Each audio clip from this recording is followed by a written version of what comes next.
A cultura japonesa, isso não é segredo para ninguém, é extremamente rica e cheia de costumes, folclore, lendas e mitologias. Dentro disso, uma das coisas que mais chama a atenção dos estudiosos pelo mundo inteiro são os yokai. O termo serve para designar criaturas, fenômenos e monstros em geral, numa distinção com a palavra kami, que significa divindade. Assim, o yokai poderia compreender desde um animal com capacidade de se transformar, passando por bolas de fogo flutuantes e até mesmo gigantes que se alimentariam de carne humana. Não sendo um deus, toda entidade paranormal e muitos fenômenos inexplicáveis poderiam ser denominados de yokai. Os antropólogos costumam afirmar que os yokais, como todo folclore e mitologia, surgiram numa tentativa humana de explicar os fenômenos que lhe cercavam. Se um pertence sumisse, se algum objeto se incendiasse misteriosamente ou se qualquer animal passasse a se comportar de forma estranha, tudo isso poderia ser atribuído a algo paranormal, um yokai. Diferente do folclore ocidental, onde muitas vezes nossas criaturas fantásticas possuem alguma razão de ser por trás, os yokais geralmente apenas existem, com toda a sua estranheza e forma de se comportar, sem que se procure atribuir a eles qualquer sentido ou racionalização.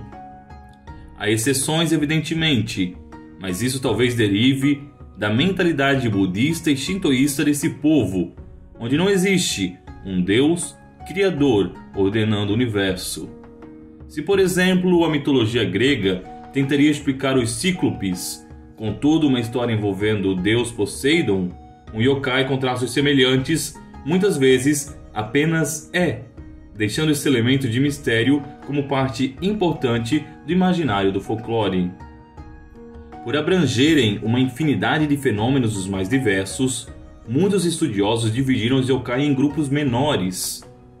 Eles podem ser classificados desde a sua aparência, como animais, objetos, plantas, fenômenos naturais, até quanto à origem do seu fenômeno, reencarnação, mutação ou evento inexplicável. Alguns outros termos e outras classificações muito famosos na cultura popular que incluem certos grupos de yokai.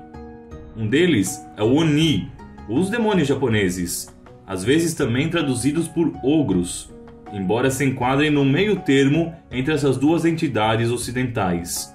Os Oni são criaturas vampirescas, geralmente originadas de humanos que se tornaram tão maus a ponto de descer deste plano para um pior. Alguns sugerem que a transformação de um humano em Oni aconteceria somente depois da morte e que, portanto, essas criaturas seriam espíritos que viriam dos mundos inferiores para nos assombrar e atormentar. Outros, no entanto, dizem que pessoas maléficas se convertem nessas monstruosidades ainda em vida, o que levaria essas pessoas a terem uma dieta baseada em sangue e carne humana. O paradoxo é que, quanto mais um Oni se alimenta com isso, mais monstruoso e longe de sua humanidade original ele se tornaria. A etimologia de Oni possivelmente deriva de On, algo como esconder-se, devido à natureza soturna e ardilosa dessa entidade. Já a origem de sua aparência excêntrica, muitas vezes com cores e chifres, é apontada para o folclore chinês, onde seria dito que os portões do inferno ficariam na direção nordeste, ali onde está a constelação do Boi. Muitos templos por todo o Japão constroem muros de proteção na fachada nordeste, como forma de evitar ataques de Onis. De todos os yokai, é possível que esse seja o grupo que mais tenha ganhado destaque na cultura ocidental, sobretudo com o recente crescimento do anime Demon Slayer, que trata justamente de caçadores de Oni. Mas, muito além dos demônios, há ainda outras classificações conhecidas por nós, como a dos animais que, sob certas condições, evoluiriam e adquiriam poderes especiais. Um exemplo recorrente disso no imaginário japonês é o do gato, e eu tenho certeza que você já viu algum gato falante por aí em qualquer anime que seja, ou ainda em outras mídias da cultura pop oriental. Para o povo nipônico, um simples gatinho, quando idoso, poderia se tornar um yokai, passando a ter habilidades de falar, de se transformar e inclusive outros poderes psíquicos e mágicos.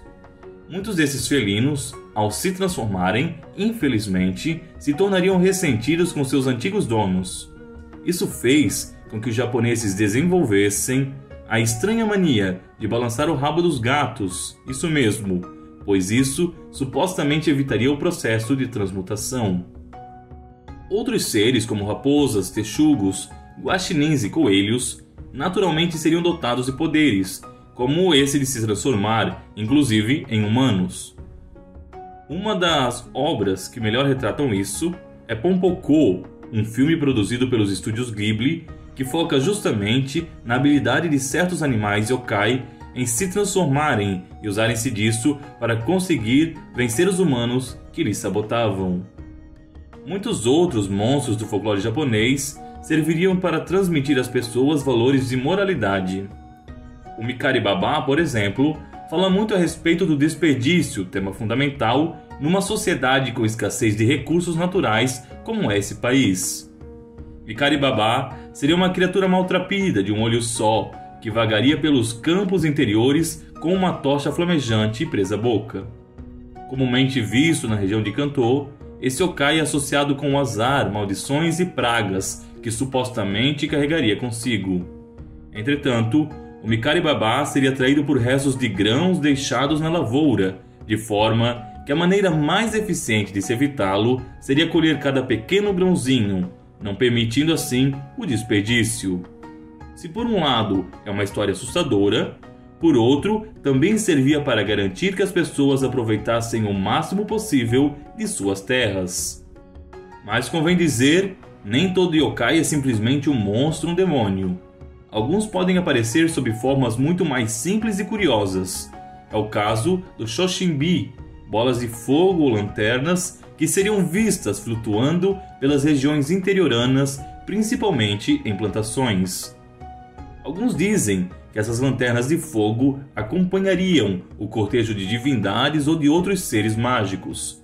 O mais provável, no entanto, é que simplesmente seja um fenômeno relacionado aos gases que entram em combustão nos pântanos, como é o caso do fogo-fato. Seja como for, é fácil perceber o quanto deve ter sido assustador para aquelas almas campesinas de antigamente observar aparições repentinas e improváveis de chamas que boiavam sobre as águas. Seja como for, os yokai sempre estiveram muito presentes na cultura japonesa. Era um hábito antigo contar 100 histórias de terror, depois das quais dizia-se fenômenos paranormais aconteceriam. No pós-guerra, todo esse folclore foi ainda mais reforçado, seja na cultura, seja em animes.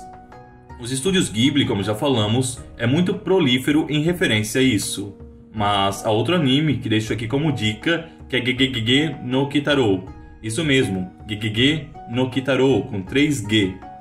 A série foi regravada inúmeras vezes, a última em 2018. É um clássico que vale a pena ser conferido. Qualquer alma curiosa, independente de sua crença ou de seu ceticismo, se deleita diante do legado do povo japonês. A excentricidade, a criatividade e o surrealismo por trás desse folclore são portas que nos levam um passo além, atiçando algo de primitivo e até mesmo de infantil dentro de cada um de nós. E se você gostou desse vídeo, não deixe de curtir e de compartilhá-lo com seus amigos. E para mais conteúdo assim, confira e se inscreva no nosso canal. Até mais, se Deus assim quiser.